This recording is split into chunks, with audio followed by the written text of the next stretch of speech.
In this video, I'm going to show you what you can build out of a piece of 1x6. Actually, this is like 8 inches wide, but for the sake of this video, let's pretend it's 6 inches because we're going to cut it down anyways. Let's get into it. All right, gang, first things first is to cut this down to the right width on the table saw. I did went ahead and just cut it down into manageable pieces over the miter saw station, but right now we're going to cut this down to the right width, which is 6 inches. So let's go. And back by popular demand is the table saw voice. If you don't know what I'm talking about, you absolutely need to go check my previous video out. So now I have to reenact the sound of the table saw. Now here goes. Come on. Oh my God, that's terrible. Okay, I gotta give this another go, guys. Hold up.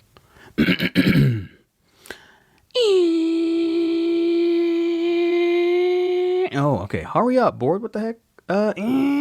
This is a long cut. Come on.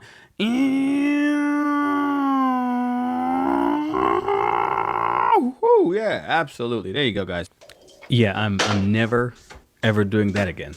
Absolutely not. I just embarrassed myself on the internet. You know, the reason why I leave the mistakes in my videos is just so I can connect and be relatable to those of you who share a similar experience to me whenever you're in the shop. And sometimes, sure, there will be moments where my videos go perfectly, where there aren't any mistakes included in my videos. Okay, I just lied to you. No, I don't think there'll ever be a video on this channel where I don't make a mistake, because that's just a part of my DNA, being a human and all. But there are some of you out there who, I guess, hates the fact that I include my mistakes.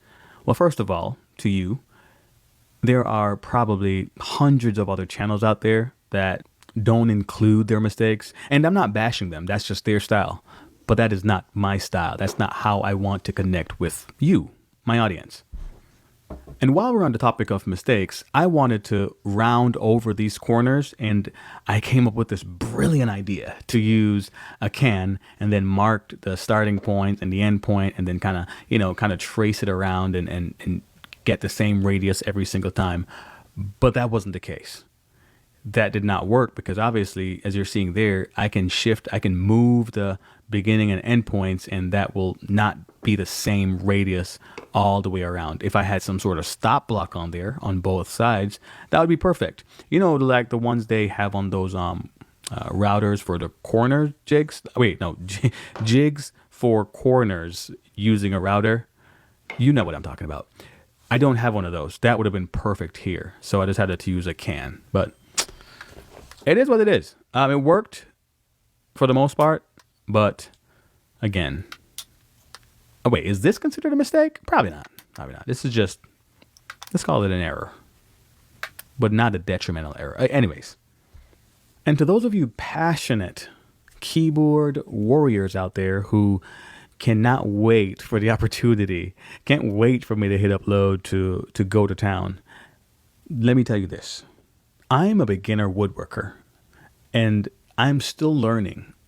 I'm legitimately still learning. Matter of fact, I learned things in the comments section of my videos from you guys, which is awesome. As a matter of fact, 10, 15, 20 years into this, I'll still consider myself a beginner because there's always more things to learn with woodworking. And by the way, I got this sander, it's a new member of the shop. I got it off Facebook Marketplace for $45. Isn't that a steal? Was that a steal or did I get robbed? The seller was trying to let it go for $65. And I'm like, hey, $45? I was being ridiculous. But they said yes. And I'm like, all right, I'm on my way. And by the way, there are free plans available down below in the description. So make sure you go ahead and grab those. Now for this build, there's a lot of like identical similar cuts that I'll have to make on each piece. So I decided to use a jig, or to make a jig of some sort, by using both stop blocks on my crosscut sled. But I only had one stop block, so I just kind of made the other one by using two-sided tape and a piece of scrap wood. But let me show you how it works. So on the right side of the crosscut sled, I will match the blade up with the left side of the first cut that I need to make, and then put the stop block on there. And then on the left side of the fence, I will match the blade up to the right side of the cut that I need to make. Then I adjust the height on the blade to make sure I'm removing only what I need to remove. And if none of that made sense to you, which I would understand why, hopefully this visual representation will explain it better for you.